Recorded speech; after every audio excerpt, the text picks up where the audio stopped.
Hello, everybody. Welcome to today's moment of presence. I am Michelle with Moksha Grace Coaching, and I am glad that you are here today. I'm glad that you are taking this time out for yourself. We are going to have some fun today. We're not going to do the typical moment of presence. We are going to bring ourselves into the moment, but we're going to have a special guest that will arrive very shortly, and we're going to talk about something. So, it's the holiday season, and that means that there's a lot of holiday movies out there that have been on. I'm not much of a Hallmark holiday fan, uh, because I feel like when you see one, you've seen them all, but I do like them sometimes. But we were watching The Grinch the other night, and we were having a little bit of a debate in the house. I'm not really a big fan of The Grinch. I said it. Okay? Just that's the way that it is. I can see now, after doing some work, that there's some things about The Grinch that you don't notice if you just watch it as a holiday movie or read the book, because you can read the book. But there really is a beauty about The Grinch, and kind of the end of the movie, how everybody comes together, and just the whole spirit, right? So we started talking about with the family, who's the most enlightened who in Whoville? So we're going to debate that today. Now, before I introduce my special guest, I should probably introduce myself.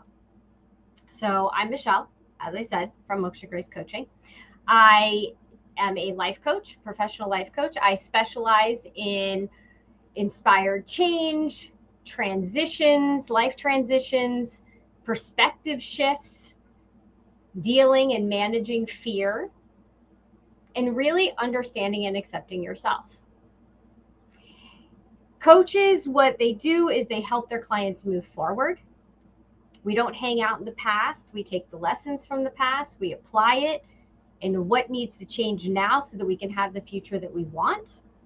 And mostly coaches help with accountability and really holding you to what it is that you want to feel, how you want to live. And yes, sometimes it can feel like, why me? And it's so hard. And that's what a coach is there to cheer you on and remind you that you don't want to play small, that you reached out for help. So my passion is to really help clients free themselves from the chaos, the overwhelm, the feeling burned out, and really find internal harmony and what I like to call mastering the chaos. So today we are being joined by none other than Krista Barone. Hi, Krista. Hello. Welcome back. Thank you. I think the last time I was here, it was the last holiday, Thanksgiving. So I'm just a special holiday guest. Oh, that's true. I didn't even think about that. Krista is an operations consultant with Wicked Wisdom Consulting, her own company. She happens to be my daughter, and she's an expert in movies. And when I say expert in movies, I mean that if it's a movie that she's watched a lot of movies, and there's movies that she knows verbatim and really can quote them, which she called me out because in the last couple lives I've actually been quoting movies and didn't realize it. So I thought that this would be fun today because it is the holiday week. And why do we have to be so serious? Because life is about having fun. So even going through tough times, you can still find the fun in just about anything and everything. So Krista, hey, will you join me in the moment of presence and bringing us into the here and now? Absolutely. All right. So as you all know, before we get started, we always take a moment to be here. So if you're driving, don't close your eyes, but everyone else, please feel free. close your eyes and we're going to take a deep breath and hold it for 3. And then we're just going to like let it all out. Okay. So big, deep breath in, hold it, take a little bit more deep breath, and then big exhale. Let's do it one more time. Big, deep breath in. And relax. What does it mean to you, Krista, when you're present? What does that mean to you? When I'm present, it usually means that my mind is focused, that I'm keeping my mind focused, and I'm just observing and being in the moment. I'm not thinking about the future. I'm not thinking about the past. I'm just being very much in the moment, in the conversation, whatever's happening, I'm there. I find for me exactly that, but when I know I'm in the moment is like I lose track of time, or I forget that there's anyone else around. Yeah. It's cool. So let's do that now, and let's just be here. Now, I do want to say before we get into this conversation that these are our opinions only. If something resonates with you, good.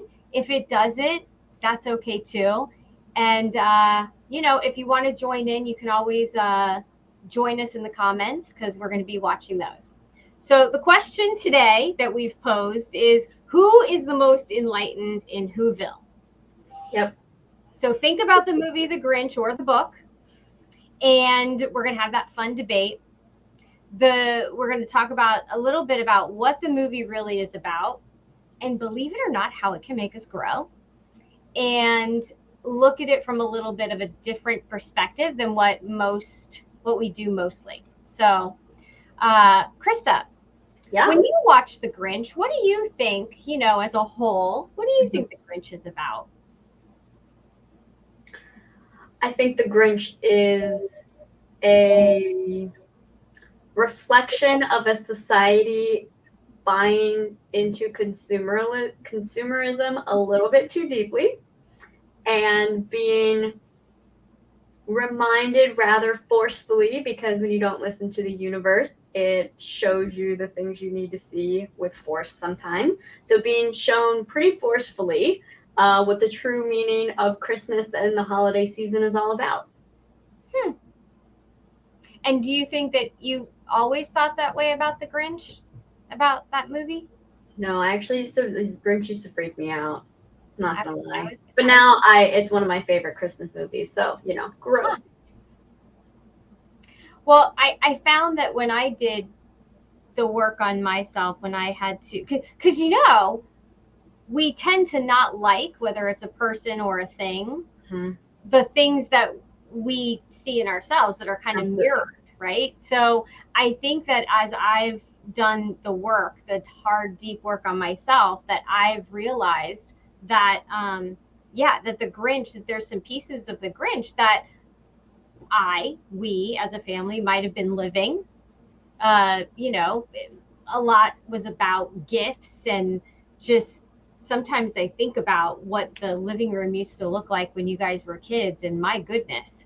And thinking about now, how different, we do what we do. And I think that we're more mindful about gift giving. I think that we're more, we think more about spending the time together.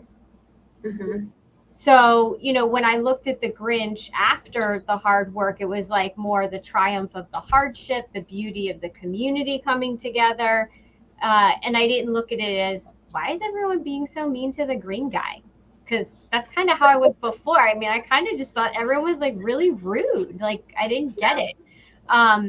And maybe it was because I always, when I was a kid, I felt like a loner. And I felt like I wasn't completely accepted. So I kind of aligned with the Grinch a lot. So, yeah.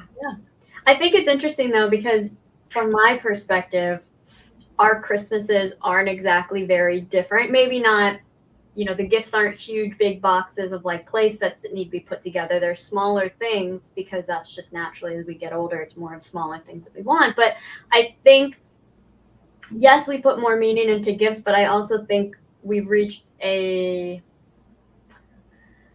acceptance, acknowledgement of where we are. I can absolutely appreciate the beauty of spending time with family and all of the, and baking cookies together and enjoying the time together. But I also really love gifts, and I accept that about myself. I love giving gifts and I love receiving gifts. I actually think I love giving gifts more, but that's neither here nor there. But I think it's about just understanding the different levels of the holiday and accepting where you are, what you do enjoy, what you don't enjoy, and not trying to fit into some mold of what you think the holidays should be, which reflects back to the Grinch, and is probably why I love the Grinch, because he's so incredibly authentically himself. Yes, he is. And I also think that there's also an acceptance of how each of us, even in our family, but in Whoville, by the end of the movie, how each person how we like to celebrate Christmas may be different. There's different pieces that mean different things to each of us, and we're very accepting and respectful of that. So I think that's obviously pretty cool. Yeah, absolutely. Who do you think's most enlightened in Whoville? Okay, so when we say so I'm just going to run it down for everyone because there's a lot of who's in Whoville. So we've kind of broken it down to Mayor Augustus. I'm wishing that we had sound effects like Cindy Lou Who. I know, I love her music now. Martha May. There's Martha May. I can think of a few people I know that remind me of Martha May. Or the Grinch. And so for me, I think it's the Grinch. I'm just gonna say it. I think it's the Grinch. You threw a curveball at me. I wasn't expecting that. Really? Yeah, I thought for sure you were gonna go Cindy Lou Who. Well, now how are we gonna debate this? Because I also say the Grinch. Well, we can debate it. I mean, I do think that Cindy Lou Who is a very strong contender. Maybe they're on different. Maybe they're on different points in their journey to enlightenment. Maybe they're both a little bit farther along than everybody else. Mayor Augustus is throw him in the trash. He doesn't know nothing. Okay, so let's put the two out that are not in our conversation. So Mayor Augustus, what do we? Mayor Augustus doesn't even know what enlightenment means. Okay, that's number one. What's number two? He's a bully. Don't get me started. Martha May, I would say, is the movie is her introduction into what enlightenment even is, what life can be. Okay. When you tap into more beyond commercialism. So we could say that Mayor Augustus, if we had to like put them in a line, not a line up, but a line, we would say Mayor Augustus has not begun his journey at all. He's judgmental. And by the way, he's a leader, which is scary to me because he's a leader and the other Who's tend to follow him and what he thinks and what he believes in. And so that's really kind of scary to me. Which Martha May in the beginning followed him as well. So that's why I think by the end, she's like, you know what, never mind. This guy doesn't know what he's talking about. I'm going to go, over to the other side where the sky is clear. Right. But she definitely still gets sucked into his ridiculousness. So Martha May starts as something like you can definitely tell there's a deeper side to Martha May because absolutely she's got some conscience, maybe some consciousness because she senses his energy and she feels that connection. By him we mean the Grinch. So she senses that there's something different about him other than that he doesn't look like all the other Who's. But she's afraid to do anything about it because she doesn't want to go against the grain. So, which is where a lot of people get stifled in their spiritual journey. So this is interesting because this is like a little bit of a side debate. who's the worst character then? Would it be Augustus. Martha May, or would it be Mayor Augustus? Because Mayor Augustus is he's very upfront with who he is. From my humble perspective, I would say those that put some form of effort Mm-hmm. are further along in their journey. I'm not going to say that they're better or anything like that, but I'm going to say they've at least put forth an effort. She at least feels that conscience pull of this isn't right, but I'm scared to go against things. So she at least has that little inkling, which I think puts her a little bit farther along on the enlightenment path, right? Than the mayor, who's not aware of anything. He's not aware of anything. He's aware of what he knows, and that's it. He's basically the big ego in the whole movie. Okay. Right. All right. So then let's start talking about Cindy Lou, because Cindy Lou Who, I just like saying that. Cindy Lou Who, not only does she see and sense something different in the Grinch, but she sees past the Whoville and what has become the atrocity of Christmas, just so elaborate and big, and she actually thinks that there must be more. True. That's kind of what I took from it. So she has this belief in Christmas and what Christmas is supposed to be about. But isn't there's something about her and presents and gifts, because she's still attached. I mean, here's the thing, she's still a kid. So I would say she's well advanced for her age. I mean, look at her siblings who are teenagers who are way closer to the mayor than anything else. So she's definitely further along. But I still want to put the Grinch as most enlightened, because he's so authentically himself. He's constantly he fights slightly against the notion of growing and adapting, but he does that.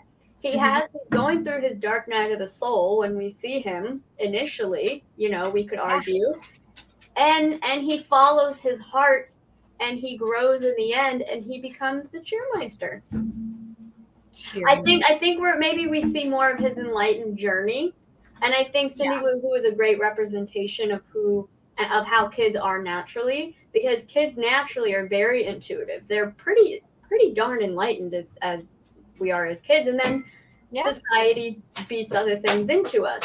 Well, it's curious to me that she observes and then, kind of like the Grinch, because he's different, and it takes a lot of gumption for this little girl to reach out to this strange person that everybody has excluded, and she battles her fear. She does, and she, kind of like is curious, and I think that's that's part of being enlightened too, is moving from judging to being curious about someone. How did they get that way? Where did these beliefs come from?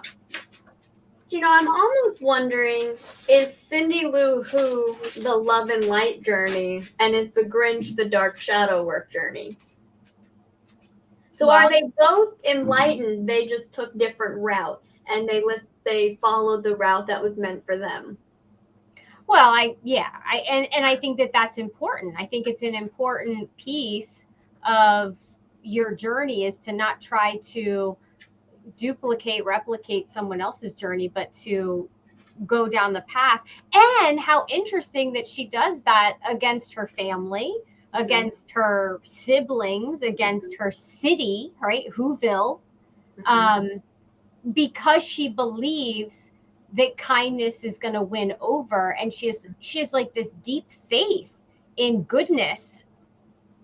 But had she even really seen a hint of the Grinch's goodness before she went to go talk to him? I'm gonna have to watch the movie. I don't think that she I don't think that she necessarily needed to. I think it was something that she felt, and she, as kids, we tend to trust our intuition so incredibly. It's like it means everything to us. And I think that she hadn't had that corrupted yet. So for her, it was easy to see. It was easy for her to piece together how everyone was treating him, knowing that that didn't feel right for what she believed and who she was, and also recognizing there's something more to this person, character. So then really, I may have to back up here and go, I'm thinking Cindy Lou is more enlightened.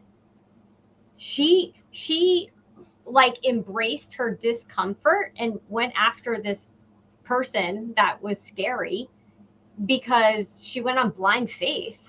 Mm-hmm.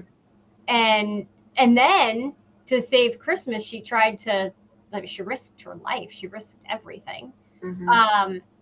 Not only did she go out she went out on a limb for Whoville. Yeah. And I don't think it was just because of the gifts. I think maybe she thought the magic of the gifts would bring back the magic of Christmas. So tell me more why you think it's the Grinch. I don't know. You're posing a real strong argument here. I'm questioning things now.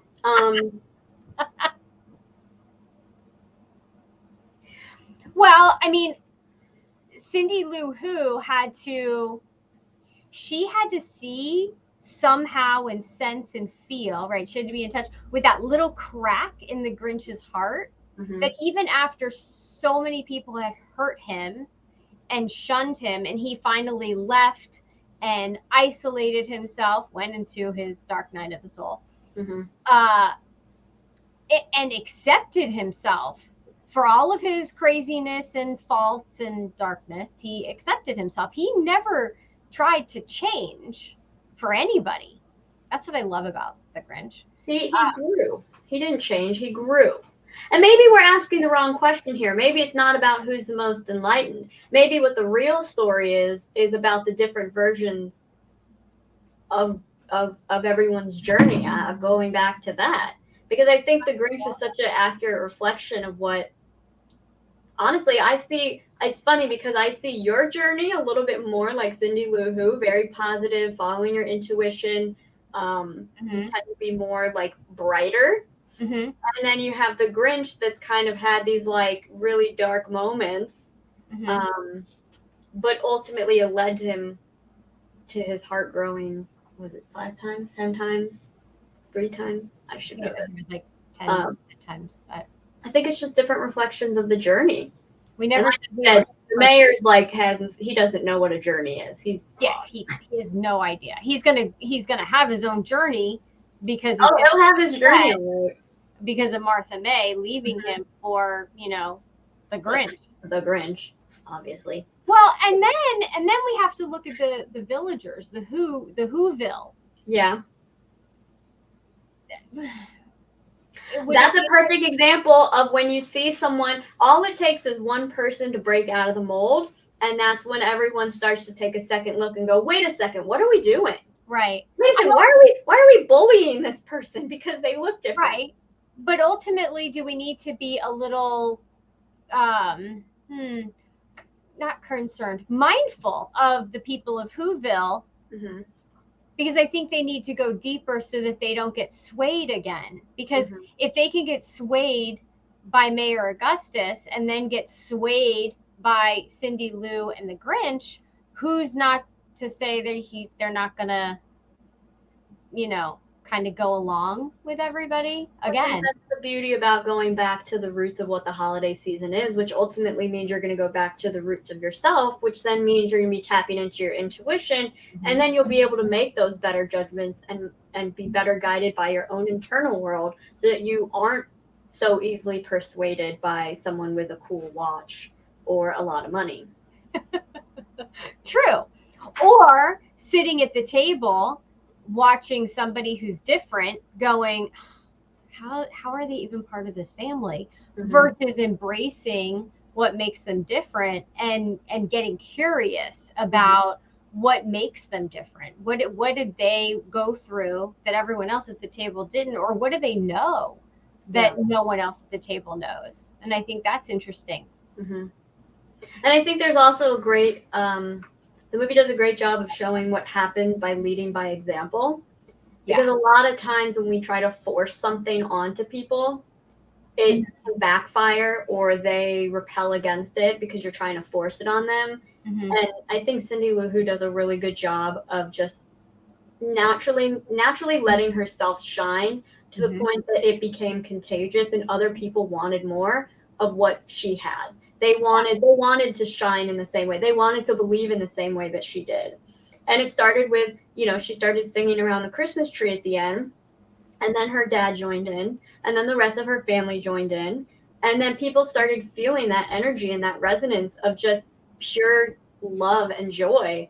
Yeah. And they said, you know what, I want to be a part of that too, which then ultimately meant that the Grinch then had a change of heart and realized, oh my God, what am I doing?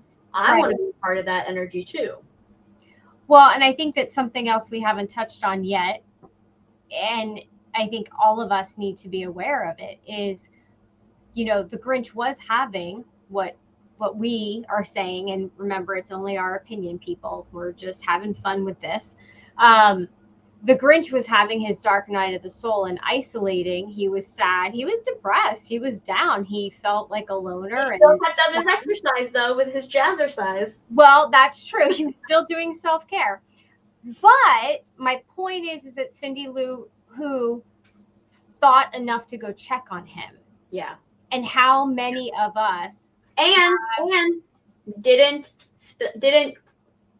run away at the first time of him saying the human equivalent of, no, I'm fine, everything's fine, everything's good. Yes. He And knew. didn't judge him, but didn't judge him either. Like, saw where he was at the moment and not necessarily tried to fix it, because at first she wasn't like, oh, but you need to come join us and everyone will be nice. She was just like, I kind of want my toy, the gifts back and bring the magic back of Christmas.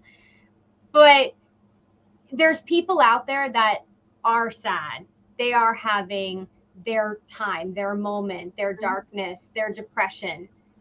Check on them, and don't try to push your traditions or your happiness on them, but don't just forget about them either.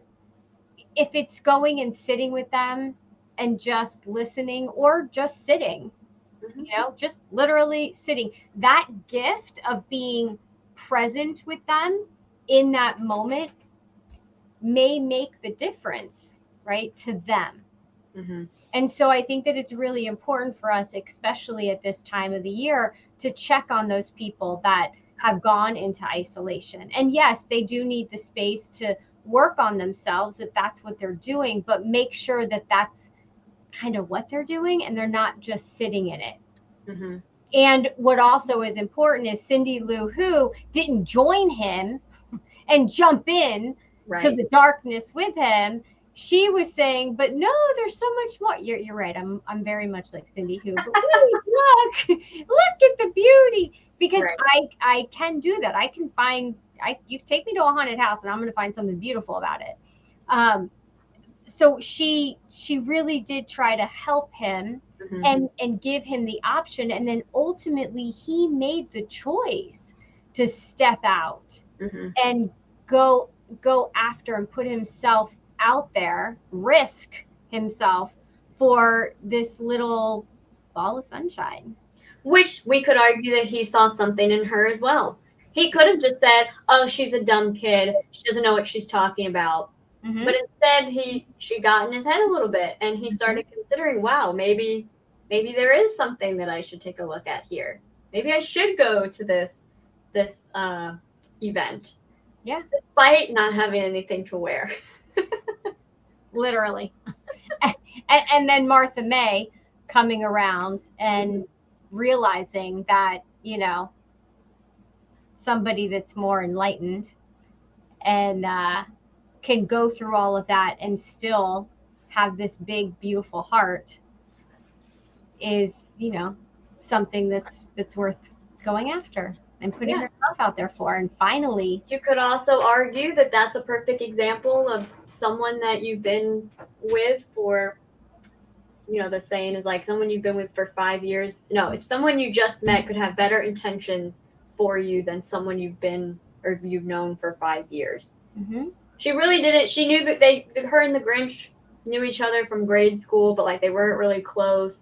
Right. But she followed her heart. She followed her gut. She saw basically the two different sides and had to make a choice of what kind of life do I want? Do I want the life where it's probably chaotic but fun and exciting and very loving, or do I want the side that it's money and it's about status and how I look and making sure that I say everything exactly the right way? But that's not really living when you have to micromanage yourself so much. Yeah. The Grinch was just himself through and through. There was no arguing that. And brought the chaos. Yeah. And I think it's interesting because someone could argue the Grinch is, oh, I don't like the Grinch's personality. He's this or he's that. But he's authentically himself, and that's why people are drawn to him. Because he doesn't try to hide his dark humor. He doesn't try to hide his sort of like chaoticness. He just is. And people naturally do like that. They like when they can resonate with the authenticity in somebody else. Because then it makes them want to also be authentic. Yeah. And trust that it's a safe space to do that. Because that's the other piece. It has to be a safe space to be yourself, to allow yourself to come out, because you have to feel safe. I think it's interesting. I remember that, and in the end, there were some moments with the Grinch that he was authentically himself, yet he also toned it down a little, like around I think there was a scene with a baby or something that I'm thinking of, where he just kind of like pulled himself back just a little bit. Mm-hmm. Because he probably didn't want to make the baby. He read the room. Yes, exactly. He read the room. Not only did he own the room, but he read the room, and way to be, and allowed anyone else that wanted to step up to own the room with him to do that. And yeah, that's he was the holiday cheermeister. Right. The cheermeister. I love it. Well, so I think that we're kind of on the fence really still about who's the most enlightened, and is it Cindy Lou Who or the Grinch? Was anyone wanted to comment on with us? No one wanted to join in this interesting debate. I think our conversation about this was just so entertaining and so on point that nobody had anything to add to it. But I think really the answer here is that there is no one that's most enlightened. I think it's more just about good point, who's on their journey and who hasn't started it yet. And I think trying to put somebody above the other as far as more developed or more enlightened than the other is kind of contradicts the entire point of enlightenment. Right. Because we get our egos in the way, and then it's a spiritual MMA fight, and nobody wants that at the Christmas table either. Mm-mm. Don't do that. Well, I did this. Well, that's not good either. So yeah, it's very interesting. So I think that we've shown you a completely different perspective. Maybe Max, the dog from the Grinch, maybe he's the most enlightened one. Maybe Max is the most enlightened. But I hope we gave you an interesting conversation to have your own, Max, your own family dinner table, Christmas, holiday. Let us know your thoughts, and we will see you next week right here at A Moment of Presence. Bye-bye.